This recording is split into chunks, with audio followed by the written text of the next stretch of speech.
চোর সন্দেহে একজনকে কাছে বেঁধে রেখেছে, মানুষজন জড়ো হচ্ছে।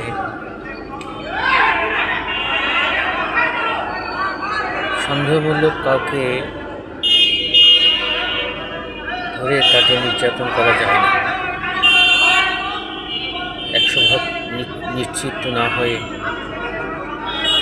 কাউকে নির্যাতন করা যায় না। আইন হাতে তুলে নেওয়াটা অপরাধ। এরকমই একটা ঘটনা এখানে ঘটতেছে। সম্ভবত চোর সন্দেহে তাকে আটকানো হয়েছে। কিছু চক্র আছে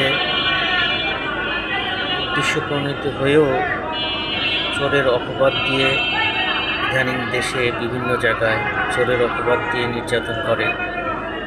পূর্বের আক্রোশ অথবা জায়গা জমি অথবা অন্য কোনো স্বার্থের সুবিধা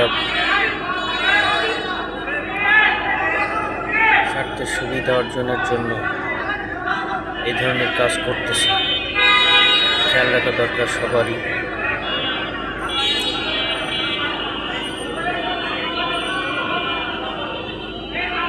না বুঝে না শুনেও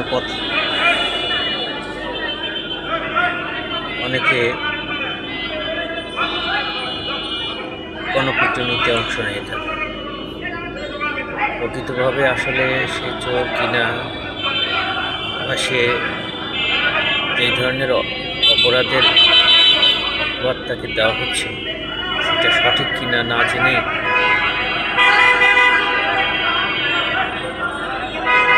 শুরু করে দেয়।